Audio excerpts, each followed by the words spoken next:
Se on Katie, ja eilen mä sain paketin. Mä sain Jens Kuisisen vaihtarit, eli siis mä vaihoin sen kaa. Ja mä siis avasin sen jo eilen, joten joo. Se oli ihan tällaisessa valkoisessa kirjekuoressa. Aloitetaan. Ja siinä paketissa tuli myös kirja, totta kai, joten luetaan se ihan ekana.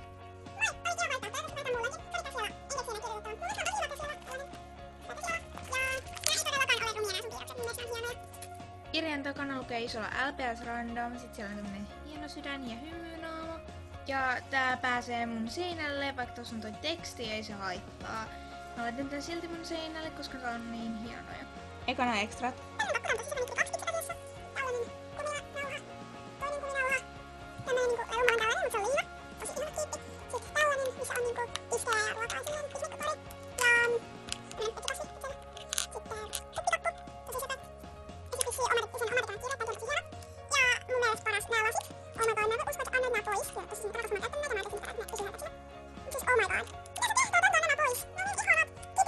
Sitten eka vaihtopetsi on tällainen.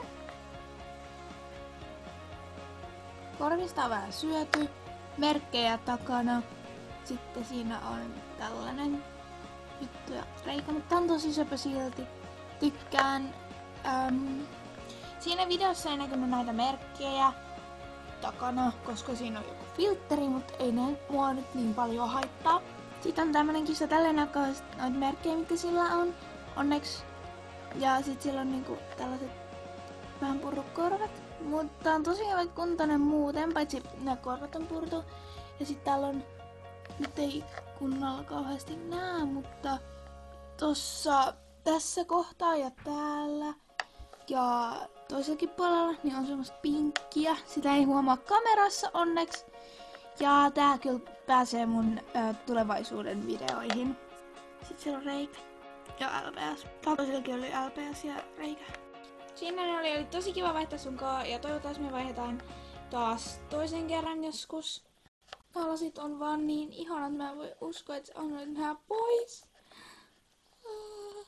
Mut joo, eli siis kiitti vielä tosi paljon. Menkää tilaa Jens 99, se on tosi kiva tyyppi ja silleen. Toivottavasti tykkäsit videosta, jos tykkäät, tykkää ja me nähdään seuraavassa videossa. Moi moi!